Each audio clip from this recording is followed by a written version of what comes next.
And welcome back, everyone, to Who Would Win? We're no longer in the week Who Would Win. I had to stop myself on that. From Diego Lorente, we have the tall man from Phantasms versus Dracula. Now, he didn't specify what version of Dracula. He just said Dracula. And that's very key for this fight. The tall man from Phantasms was at one point a very kind doctor of sorts. But as he experimented with interdimensional travel, the verge between life and death, he ultimately became a horribly evil individual. It's kind of debatable whether or not he's even still human.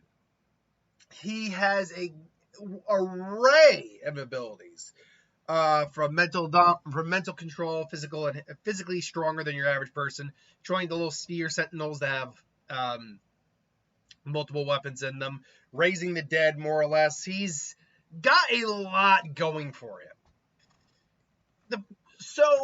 And then I'm sugarcoating what he can do. He can do a lot. That's the thing. He can do a lot. But how strong is he actually? How powerful is he actually against someone like Dracula? Well, his whole aim is really to take the corpses and take the dead, even eventually the living, of wherever he is at the time, and convert them into, armies for the dead, more or less. Armies for the dead. Dracula, being the undead, more or less, is a weird character for him to be going up against in some ways. And to be fair, not every interpretation of a vampire is the undead. It's actually sometimes more depicted as a straight-out virus, like with the BBC version of Dracula and the Blade version of Dracula.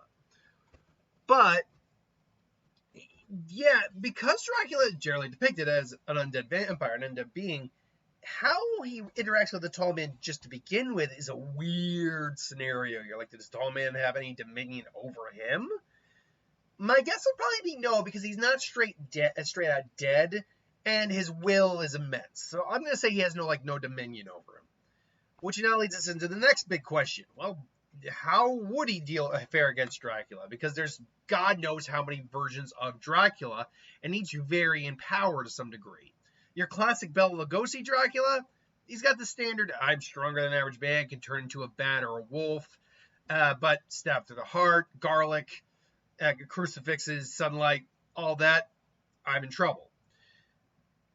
But if you're going with, say, like a Castlevania Dracula, which I have here, now you're going with someone who can actually literally throw down with this guy, because he isn't just a powerful undead vampire, he's also an immensely powerful magician and sorcerer.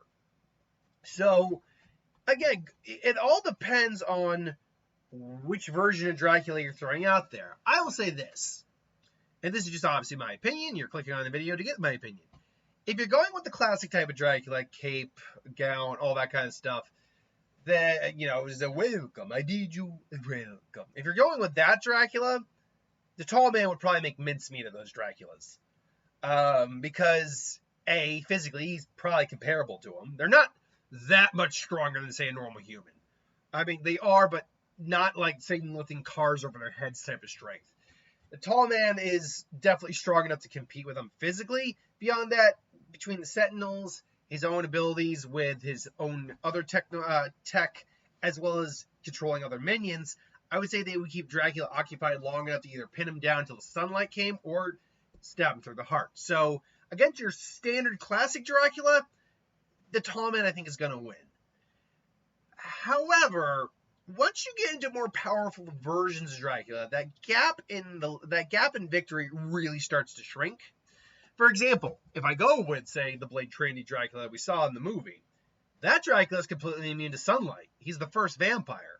He has an enhanced physical form. He can't turn into like a bat or a wolf, but he can turn into another human. He is a master swordsman. And really, the only thing that killed him was a virus specifically designed to put him down. I mean, in theory, again, if you were to wipe him out with a bomb or something like that, I guess that would work, theoretically. But then again, I go back to the whole idea of, yes, these supernatural creatures theoretically have an actual weakness, but in a specific weakness. But you drop a nuke on anyone, and unless you have immense Wolverine-level regenerative capabilities, I'm going to call that nuke a weakness. Because if your body is gone, then you're not coming back unless your soul persists. Unless you're Sauron. or someone like Soren who can literally separate their soul from their body, or you have the durability to survive a nuke. So yeah, but regardless, but yeah, you get someone like that Dracula, which means the tall man can't utilize sunlight as a weapon here. And he also has heightened regeneration, heightened reflexes, is a skilled warrior. If the fight comes in down to physicality, well, then that Dracula probably wins. But because the tall man has a lot of tech on his side, a lot of means, it would still be difficult for that Dracula to fight him. Then you have, weirdly enough, the Dracula Untold version with Luke Evans. That Dracula could literally manipulate the weather. So you have Draculas that are insanely strong. Alucard, we know he's Dracula. He can survive in sunlight. All he says it tires him out. Mass regeneration, crack shot. He could overwhelm, frankly, the tall man in terms of like how much his army to army. He has millions versus a tall man who I don't know how many he actually has. It's a lot, but probably not millions. But I don't know if there was ever a count on how many souls he had under his control. So Alucard could stand a good chance of winning, and then obviously you got this guy who as I said, is literally a freaking sorcerer magician and wielding some immense power. Like he could literally just kind of like destroy all the spheres, and it's like your poultry toys annoy me. Like no joke. Once you get into higher levels of Dracula, like higher levels of power and incarnations, the tall man's advantages really start to no longer be advantages, just be annoyances and hindrances. So if we're looking at like the vast majority of Draculas over like say the course of history, do I think there's enough variations in terms of strength and power of Dracula to allow the Dracula to have the win?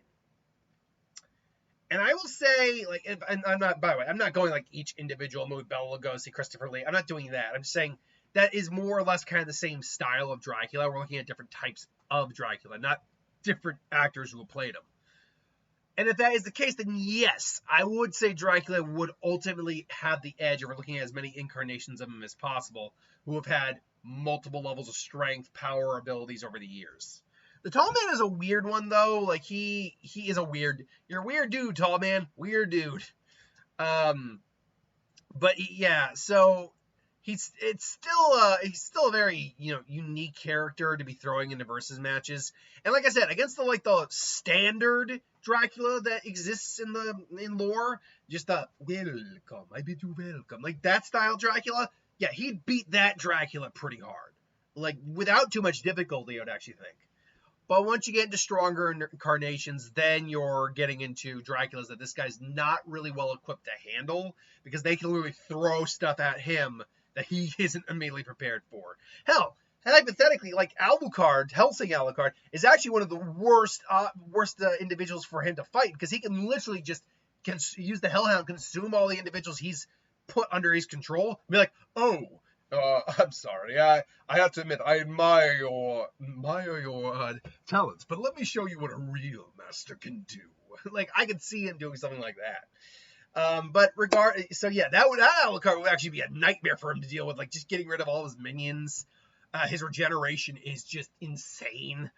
And again, crack shot with a gun, so those spheres are probably going down. Again, he also has the Hellhound, and that's it without even release restraint level 0. So yeah, in terms of the amount of Draculas out there, it's just I think there's enough of them that are stronger than the base Dracula that exists in lore and that we saw like in the standard like Bela Lugosi style to overwhelm the tall man. But this is just my opinion.